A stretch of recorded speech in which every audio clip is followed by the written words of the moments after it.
For our next session, titled Space Awareness in the Age of AI, please welcome Audrey Schaffer, Vice President of Strategy and Policy at Slingshot, for a fireside chat with Dr. PJ Maykish, Vice President for Strategy at SCSP.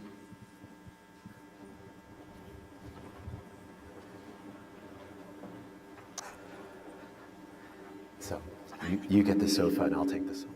Okay. Thank you.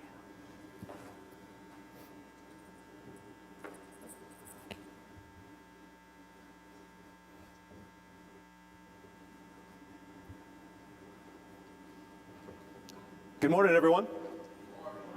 Very good to see you all. Very much looking forward to being with you and with Audrey Schaffer from the Slingshot. This is quite a privilege to talk about not only what Slingshot's doing, but how the United States integrates AI into space, and ultimately how we solve some of our biggest policy challenges. And I thought what I would do, just so you get to know Audrey a little bit better first, beyond her bio, is, Audrey, I just want to ask you, beyond your bio, when did you care about space? How did you get fascinated by it, which led to an interesting career in it? Yeah, thanks, PJ. Good morning, everyone. It's great to be here. It's great to see a lot of old friends as well as new ones, too. So I've always been interested in space. It's actually really hard for me to pinpoint the exact moment when I got interested. But as a little kid, I used to look at picture books of the planets and think, wow, that's really cool. I want to be an astronomer. Yeah. And when I was about 13 years old, just to date myself, this is when the movie Apollo 13 came out.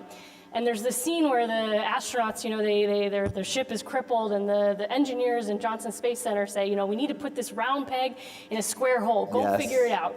I see this scene right now. That's right. And I thought, I want to be those guys. I want to be an engineer. So I went to MIT. I studied aerospace engineering. And you know what happened? I hated it. I said, I don't want to be an engineer at all, but I still love the space industry. And that's what really launched me kind of on the path I'm on today, where I tried a bunch of different things, eventually found my way to Washington, D.C., where I thought, these are the people that are setting the direction for the future of our nation's space program, and that's what I want to do. That's such a fascinating story, because I think Apollo, not to mention its inspiration writ large, but just 13 itself, and how everyone came back alive, how we did it, everything, had a similar impact on me. Yeah. Yeah, it's cool. So please just help us all, first of all, cross-level on Slingshot. Sure. The mission of Slingshot, the tech of Slingshot, and then we'll talk about how AI is being used. Yeah, so look, our mission is very broad. It's to make space safe, sustainable, and secure, which means a whole lot of things. So let me just dive one click deeper. Yeah, please.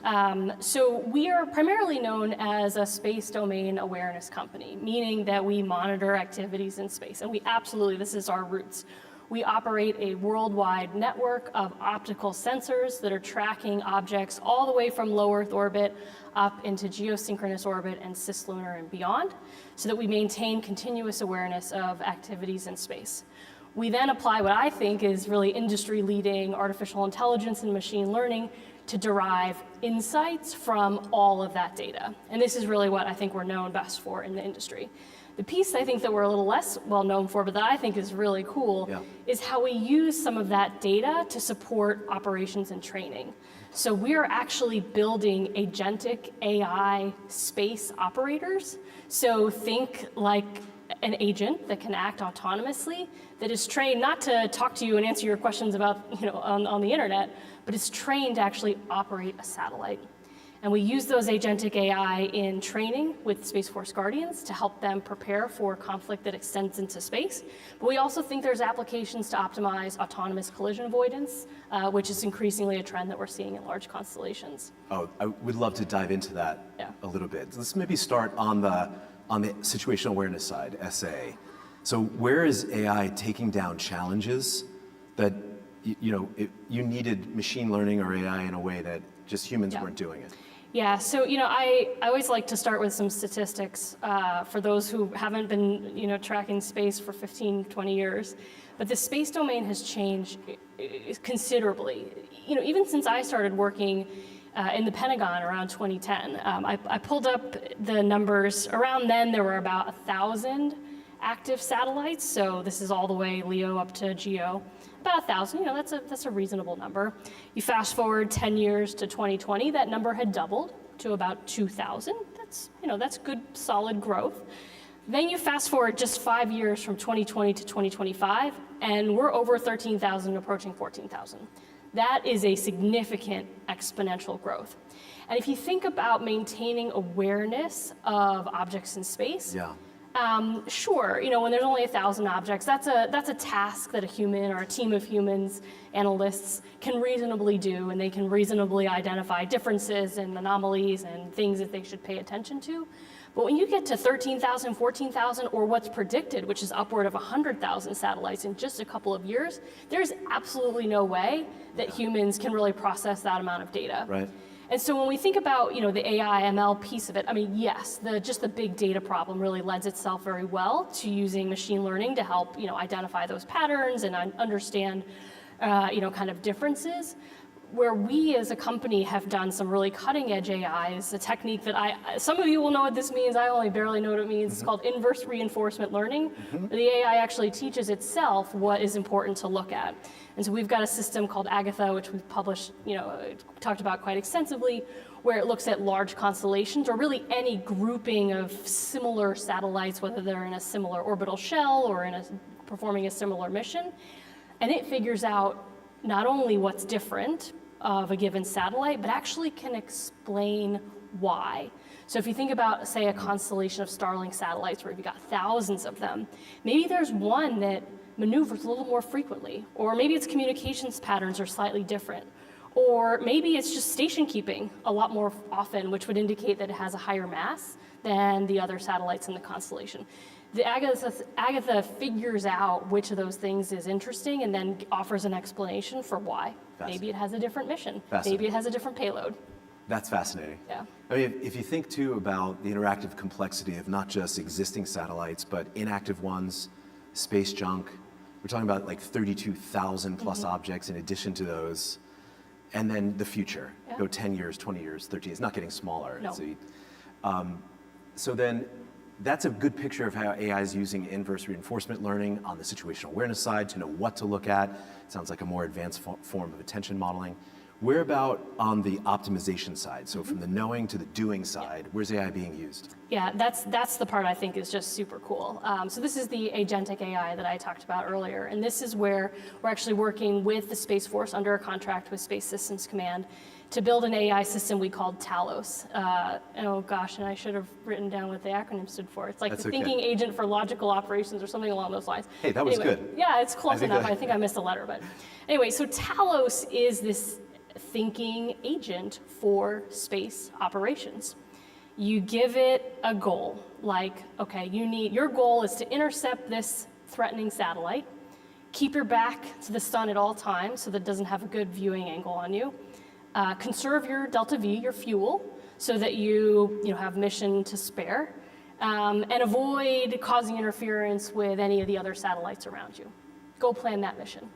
And that's what TALOS does. Now, this is an area where obviously we have guardians who are trained to do exactly that. But guess what? In a lot of cases, they're using like whiteboards and hula hoops to like think about the orbital dynamics, because it's actually pretty complicated, and you have to have like a basic understanding of orbital dynamics in order to plan these complex maneuvers and to balance all of those different mission parameters. Right. And so this is where AI can help. Right now, I think in the military context, you're thinking about this more as a co-pilot than an autopilot. Right. But having that co-pilot sitting next to you saying, okay, if these are your objectives, here's how I would design the mission profile. And you say, well, maybe that's a little too aggressive, or actually, I think I want to conserve fuel even more. And they'll say, okay, here's a different mission profile. And when you're thinking about making these operational decisions, especially on short timelines, having those tools to support you, I think is critical. Now, of course, there are also applications in the civil world, the civil commercial world, where you're not worried about a potential threat, but you might be worried about how do I optimize my maneuver to avoid a collision with another object. Now, again, these are processes that started out manually. A lot of companies do them autonomously today. But I don't know that anyone's actually using AI to really optimize for efficiency, which I think is going to become increasingly important as these orbits become more crowded and just the margins become slimmer. You could see where multi-agent systems like the first big one, MetaGPT, was to just reflect a software development team, every human on a software development team, to optimize. Yeah. You could see where if the agents matured to take action in an emergency situation, it would be a safer space. Absolutely. Is TALOS multi-agent? Does it go agent to agent It in its can, activity? absolutely. I mean, how we've started this with the Space Force is actually designing red agents. So if you think about a war game context, blue usually means the good guys, red means the bad guys, and then you got all sorts of other colors to mean other people. So we've started out with designing these agents to act as if they're enemy counterspace systems. Nice. To really augment the human, they're called aggressors actually, it's the aggressor squadron that challenges the Space Force Guardians to help them develop the tactics, techniques, and procedures. So we've designed these initially as the red agents to support those aggressors. But really, I mean, I think the more interesting application is on the blue side, that co-pilot to support. So yeah, absolutely. The idea is that you could have multi-agents sort of playing against one another, really helping not only on the learning side and the training side, but also on the operational side. The idea that there's agents that red team for our Guardians, Yeah. you Pretty can cool. imagine there's like a DARPA program where you can autonomously ingest rival doctrine, text, video, images, all of it, combat it's called. You can imagine that in a multi-agent system being the best training for them. Exactly. Well, and I mean, I think when you talk about the red agents, they can be used to predict how the Chinese or the Russians or any potential adversary might respond. Right. Now that's, I think, you got to take that with a grain of salt because obviously you're playing against real humans in the real world. But I think just thinking through all the potential possibilities and then training against all those scenarios, I mean, that's great learning. That's great education for our Guardians. That's fantastic. Did it begin as a training system? TALOS? Yeah. It did. It absolutely did. And I think that if you think about it, like the barriers are a little lower in the training world, right? In operations, you got to get it right, like 100%, Danger. 9/9s, right? Yeah, danger's higher. Exactly. You cross over the line. Yeah, that's fascinating. So here is a picture of Slingshot using AI on the knowing doing side of the game in space. You can see where the math would be aided by human machine teaming as you've laid out on both sides.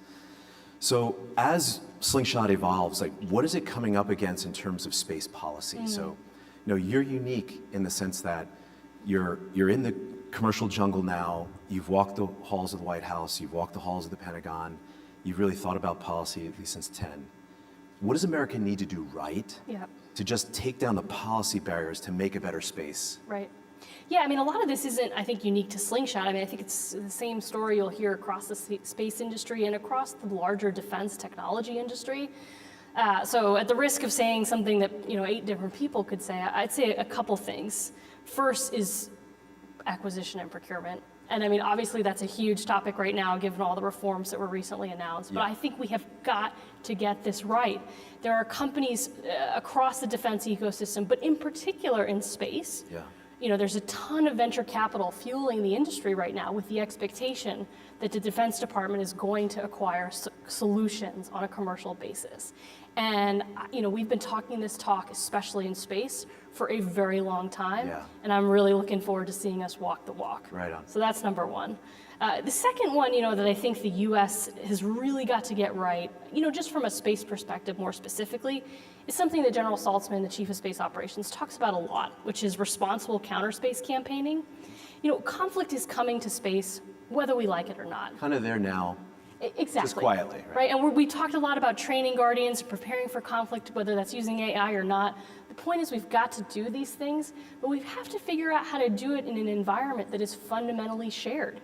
You're not just doing it over your own airspace or your own space. You've got commercial actors, you've got civil actors, you have astronauts, taikonauts, cosmonauts, all sharing this domain. Right. We've got to figure out how we can sort of have these two ideas in our mind at the same time, this shared ecosystem in which conflict is occurring, right? And then the last one I'd offer, and this is, I think, a little more specific to Slingshot, we've got to get the governance structure for space right. I think General Raymond talked about how, he used to say space is a Wild West.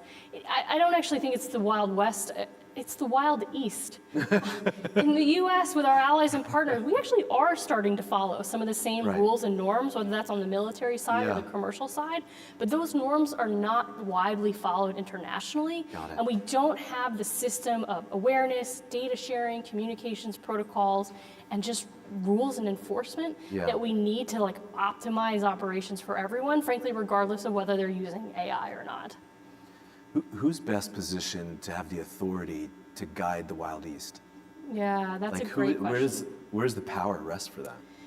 Yeah, it's a great question. I mean, I spent a lot of my career representing the U.S. at the United Nations, where I had the opportunity to interact with countries from all over the world who have space programs, who are actively engaged in international dialogue. And the reality is, many countries still see the UN as the sort of one and only place where international governance gets discussed. And I think that's a reality that the U.S. is going to have to face as we see sort of this pulling back a little bit from multilateral institutions. It's still the place that many countries want to go to negotiate rules of the road, norms, and legally binding instruments. So if we want to shape a global space order that is in our image, that's where we have That's to a be. place to do it. Okay. Yep. So with the time we have left, let's just like look to the future a little bit. It's an opportunity you probably don't have every day to just say, Yeah. with this audience and with this group and just thinking about what does a good space future look like to you? Some of that may involve the applications of AI that you've laid out, but more advanced. Some of it may be, a space future where as junk increases, you can actually navigate it. I mean, but go 20 years out for us to say, knowing what you know, seeing what you see in tech and policy, flow them forward and paint the world like you would hope to see. Yeah. Yeah, I've been thinking a lot about air traffic control recently and whether that's a good model for space traffic control. And I think it is. And so I would offer a couple of thoughts. The first is that we don't really think about it anymore. There's a system that exists, here in the US, but also internationally, where it's a set system. We all follow the same rules. Those rules get updated. And it's just part of the norm. And I really wish that for space. I mean, as someone who's built a whole career doing space policy, it's really fun because you get to think about all these hard questions and design different futures. But I almost wish the policy issues were more boring because it would mean we had solved them. So first I sort of just start with that. But when I think about it from a technical perspective, if you think about when you are tracking a flight that you are about to, or that your mom is coming to visit and you're tracking the flight, you go to flightaware.com or you go to united.com and you can see the awareness of where everything is. It's a no-brainer. All the planes are like flying around on the screen. Right. That's the future that I wish for space. And we don't have that right now. I mean, obviously there are a number of commercial companies like Slingshot, there are government assets that are tracking objects in space day in and day out, but we're largely doing it uncooperatively, okay? So we are looking into the sky and we're watching where satellites are. We're not actually being told by the operators of those satellites, I'm here, I'm here, I'm here, Right. And you contrast that with what you see on like FlightAware. That's the aircraft, Right. sending out a signal saying, I'm here, I'm here, No I'm Charlie here. or voice, they're reporting. Right, exactly. And Yeah. you've got communications channels established between both air traffic control and the planes, and then of course mechanisms for aircraft to talk to one another. So when I think about it from a technical perspective, I really think we need to shift our mindset away from this notion that everything is sort of non-cooperative and nobody's talking to one another, to a world where not only are all the satellites sending back to Earth, I'm here, I'm here, I'm here, I'm here, but we also have an established mechanism for communication amongst operators so that we can easily resolve issues when they arise. And what that does for the space awareness industry is it fundamentally changes it from one of tracking sort of everything to two things. One is focusing on only those objects that are not squawking. Yeah. So if you think about it in an air traffic control context, that's Yep. your military aircraft, or your, oh my God, there's a plane coming in and we don't know what it is, Yeah. aircraft. Or a drone that's Marsa or whatever. Exactly, right? So it's a fundamental shift in how we do that. And it, of course, then puts more emphasis on that value add of like, how do we derive insights? How do we present the data in a way that makes it easy? So from a technical perspective, I think that's where I'd like us to see us go on the awareness side. And then when you think about the operations and action side, I would love to see everyone adopt more autonomy and AI into their operations, because I think it will increase the efficiency of the operations. But of course, in order to do that, you've got to have the data that underpins those decisions. So if you think about when you drive in the car, and I mean, I love using Google Maps. It's, Apple CarPlay or whatever. Yeah. You think about getting directions from point A to point B. Any software tool can tell you, like, here's the different routes you can take. But the most powerful ones are the ones that have the real-time data that say, oh, there's a crash. Yeah, for sure. And the traffic is bad really Right, there. right. Or, actually, historically, this road at this time of day has a lot of traffic and you don't want to go there. So this is where you marry the power of those software tools to help design operational recommendations with the real-time data and awareness of what's happening to really power that future where autonomy can be a force multiplier in how we think about operations in space. Is so compelling. Yeah. So there's three elements, right? To think about a system of systems that we don't think about anymore. Number one. Number two, reverting the reporting duty Yes. of objects in space to just be less Wild West and more the duty is on the operators globally somehow to have a communication network to do that. And then the idea of autonomy and rerouting, which recently we just had a tabletop exercise and FedEx, the CEO of FedEx participated in it, where they have autonomous rerouting of packages based on weather. So they've almost digitally twinned their entire system of systems to make autonomous recommendations like this and optimize. Yeah. So you can imagine on the ops side where you're doing that. I also think of missile defense, right? Because you've been in that where there are times, and if anybody's seen House of Dynamite recently, you need some autonomy at some point where things are happening at such speeds no human could decide to save us if we wanted to. And so you Exactly. can imagine that in space too. Absolutely. It's such a great picture.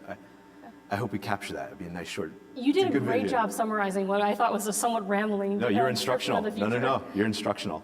So just with the time we have, maybe just some closing thoughts and reflections you have for the audience gathered here. It's a really diverse group. I mean, you have everything from a CS student to theoretical physicists to people who are leaders in C-suites of the industry. So what are your thoughts about the way we go forward in AI in space and just any kind of reflections you have for the whole community? Yeah, I mean, look, I think the story in space is the story across AI in multiple industries, which is that we have to build trust.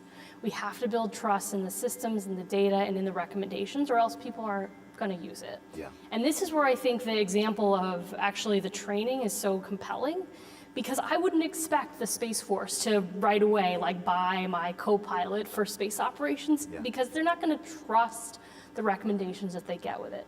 So starting with a mission that maybe is a little more forgiving, like the training mission, I think is really smart, because it allows the Space Force to build up some level of comfort with these tools, to sort of see their strengths and their limitations, candidly, and to understand how those can both be used, obviously, in this training context, but really be applied to that operational context. And I think that analogy extends broadly when we think about using AI, whether it's for awareness of what's happening in space or monitoring what's happening on the ground, which I know you're going to talk about later today. Yeah. And again, it's this question of how do we build trust in the algorithms so that people actually use them, because they can be so powerful.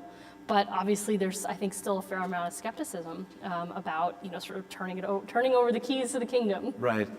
I always feel like just in our AI era since ChatGPT, people discuss hallucinations less because they're happening less. Yeah. And there is a movement called auto-formalization that might design these to zero mathematically, right? And so you can see that just like in the military, we always use what we trust. That's a nice way to think about a space future. Yeah. Yeah. Audrey, first of all, you've been so central to it. You've been such a key part of it for the country, in everything you've done, every job you've turned wrenches in. I just want to personally say thanks for your service and for doing that, and now in the industry. And ladies and gentlemen, will you please thank Audrey Schaffer for her time today. Thanks, TK. Thank you so much. That was great. Yeah, pleasure.